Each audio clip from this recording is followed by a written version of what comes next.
Hello students, देखिए कुछ short type question. इसमें आप लोगों को ज़्यादा लंबा नहीं लिखना है, शॉर्ट टाइप रहेगा। देखिए, कंपनी से आप क्या समझते हैं, इसकी विशेषताओं को बताएं। कंपनी क्या है? वही कंपनी जो आप लोग सुनते हैं, जहाँ पे लोग काम करने जाते हैं, उसी कंपनी के बारे में बात हो रही है, राइट। जैसे कि रिलायंस की कंपनी है, जियो की है, इस प्रकार की कंपनी, टाटा की कंपनी है, BMW की कंपनी है। तो वही सब कंपनी के बारे में बोल रहा है। तो देखिए, कंपनी का मतलब होता है कि कंपनी व्यक्तियों का एक संघ है। व्यक्तियों का एक संघ है या संस्था है जो लाभ कमाने के उद्देश्य से बनाई जाती है। कंपनी को लाभ कमाने के उद्देश्य से बनाई जाती है, इसलिए बनाई जाती है ताकि उससे किसी को फ़ायदा हो। और कंपनी को जो भी फ़ायदा होता है उसे एक नियम के तहत कंपनी के मालिक को बांटा जाता है, क्योंकि कंपनी के अंदर बहुत सारे लोगों का पैसा लगाया जाता है। तो जो भी फ़ायदा होता है ना, वो कंपनी के मालिक को एक रूल के तहत उतना पैसा देना पड़ता है, राइट। जो भी फ़ायदा होता है इसी को कंपनी कहते हैं। और कंपनी अधिनियम 2013 में पारित हुआ, ये याद रखना है, शॉर्ट मार्क्स में पूछ सकता है। और इसकी विशेषताएं, इसकी कुछ विशेषताएं हैं जिसको देख लीजिए। कंपनी की विशेषताएं, पहला, सदा अस्तित्व। जो कंपनी रहती है, जैसे कि आप लोग देखते होंगे टाटा की कंपनी आज से चल रही है, बहुत दिनों से चलते आ रही है। इसके अंदर जो स्टार्टिंग किया गया था कोई और लोग किया था, लेकिन वो मर गया। फिर भी आज भी कंपनी चल रही है और हजारों वर्षों तक चलते रहेगी। तो ये क्या है? पहला प्रॉपर्टी है, पहला उसकी विशेषता है कि सदा अस्तित्व में रहती है। लेकिन यही हम बात करें, अगर कोई व्यवसाय शुरू करता है, एकल व्यवसाय या फिर साझेदारी में, तो जब तक दोनों का बीच बन रहा है तब तक वो व्यवसाय चलेगा। और जब चलना दोनों के बीच में बंद हो गया, लड़ाई झगड़ा हो गया, तो वो कंपनी बंद हो जाती है। एकल व्यवसाय में क्या होता है कि अगर एक व्यक्ति को कोई प्रॉब्लम हो गया तो व्यवसाय बंद हो जाता है। तो इसी का मतलब होता है सदा अस्तित्व। कंपनी की एक मुहर भी होती है, सामान्य मुहर, दूसरा इसका प्रॉपर्टी होता है। जिस प्रकार से कोर्ट कचहरी आप जाते हैं तो वहाँ पे स्टैंप मार करके देता है, उससे पता चलता है कि वो कोर्ट कचहरी के द्वारा पास किया गया है। उसी प्रकार से उसकी पहचान के लिए, कंपनी की पहचान के लिए एक मुहर को बनाया जाता है। तीसरा, कंपनी के शेयरों को आप हस्तांतरित कर सकते हैं, मतलब कि ट्रांसफ़र कर सकते हैं।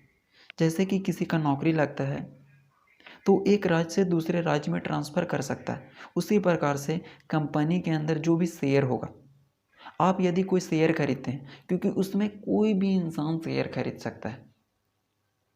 जैसे स्टॉक मार्केट अभी चला है कि उसके अंदर बहुत सारे लोग का पैसा लगाते हैं।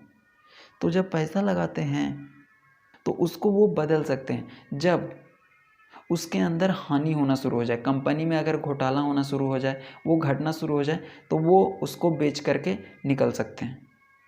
यही होता है कि शेयरों का हस्तांतरण, बदल सकते हैं।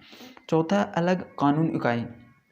जो कंपनी होती है और जो उसके मालिक होते हैं, ओनर होते हैं, उसकी कानून इकाई अलग अलग होती है दोनों की। अगर कंपनी के द्वारा किसी चीज़ को खरीदा जाएगा, कंपनी के द्वारा किसी चीज़ को खरीदा जाएगा तो उस पर सभी का अधिकार होगा, ना कि उसके मालिक का ही। उस पर सभी का अधिकार होगा। यही होता है कि दोनों के लिए अलग कानूनी इकाई है। लेकिन यदि हम व्यवसाय में देखें तो व्यवसाय में अगर कोई व्यक्ति किसी चीज़ को खरीदता है तो वो उसी का अधिकार होता है। आगे देखिए, छोटा छोटा चीज़। व्यवसाय योजना क्या है? व्यवसाय योजना मतलब व्यवसाय को चलाने के लिए क्या योजना होती है। क्योंकि अगर व्यवसाय को सफल बनाना है, अगर उसका विकास करना है, तो आपके पास प्लानिंग होना चाहिए। उसी को बोला जाता है व्यवसाय योजना। क्योंकि जब प्लान करेंगे कि इतना साल में हमको इतना प्रोडक्ट को बेचना है, तभी आपका व्यवसाय अच्छे से चल पाएगा। तो व्यवसाय योजना औपचारिक रूप से लिखा गया वह दस्तावेज है, एक प्रकार का डॉक्यूमेंट है जिसको लिखा जाता है औपचारिक तौर पर, मतलब ऑफिशियल वे में, जिसमें बिजनेस के लक्ष्य लिखे हो। उसके अंदर बिजनेस का लक्ष्य लिखा रहता है कि 10 साल में आप बिजनेस को कहाँ पहुँचाना चाहते हैं, और उस लक्ष्य को प्राप्त करने के लिए योजना लिखी होती है। तो उस लक्ष्य को कैसे प्राप्त करेंगे, उसके लिए क्या डिसीजन लेंगे, इसी को व्यवसाय योजना कहते हैं। अगला देखिए व्यवसाय संयोजन। संयोजन का मतलब मिलावट। जब दो से अधिक व्यवसाय करने वाले लोग एक दूसरे के साथ मिल जाते हैं तो उसी को व्यवसाय संयोजन कहा जाता है। इसका उद्देश्य क्या है वो लिखना है।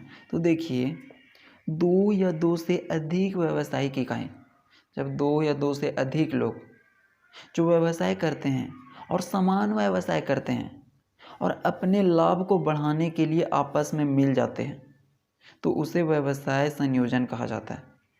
क्योंकि अगर दो लोग अलग अलग व्यवसाय कर रहे हैं और अगर दोनों मिल जाते हैं तो उन दोनों को ज़्यादा फायदा होगा, तो अपने लाभ को बढ़ाने के लिए वो एक दूसरे के साथ मिल जाते हैं, इसी को व्यवसाय संयोजन कहा जाता है। इसका क्या उद्देश्य होता है, आखिर में वे लोग मिल क्यों जाते हैं? तो पहला, कंपटीशन कम होता है, प्रतिस्पर्धा को कम करना। जब दो अलग अलग बिजनेसमैन एक दूसरे के साथ मिलते हैं तो प्रतिस्पर्धा कम हो जाती है ताकि दोनों के बीच कंपटीशन कम हो सके। दूसरा, उत्पादन के साधनों का उपयोग। जो उत्पादन किया जाएगा उसमें साधनों का उपयोग होगा, क्योंकि दो अलग अलग लोगों के पास अलग अलग सुविधाएं होंगी, तो इनके पास कुछ अलग संसाधन, इसके पास कुछ अलग संसाधन, और दोनों जब मिल जाएगा तो संसाधनों का बेहतरीन उपयोग होगा। अव्यय को कम करना, खर्चे को कम किया जा सकता है। जब दो अलग अलग लोग एक साथ मिलेंगे तो प्रचार करने के लिए, सामानों को एक जगह से दूसरी जगह पहुंचाने के लिए कम खर्चा होगा। इसी का मतलब होता है अव्यय को कम करना। बड़े पैमाने पर वस्तु का निर्माण। अब जो वस्तु का निर्माण होगा बहुत बड़े पैमाने पर होगा, क्योंकि दो लोगों का मिश्रण हो गया है, दो बिजनेसमैन एक साथ मिल गए हैं। अंत में देखिएगा, उचित मूल्यों पर अच्छी उत्पाद। अब कम दामों पर अच्छी उत्पाद मिलेगी, कम दाम लगेगा लेकिन उत्पाद अच्छी रहेगी, क्योंकि जब दो अलग अलग लोग मिल जाएंगे तो उसका खर्च कम पड़ जाएगा, और खर्च कम पड़ेगा तो उसको बेचने के लिए पैसा भी कम लगेगा। लघु व्यवसाय क्या है?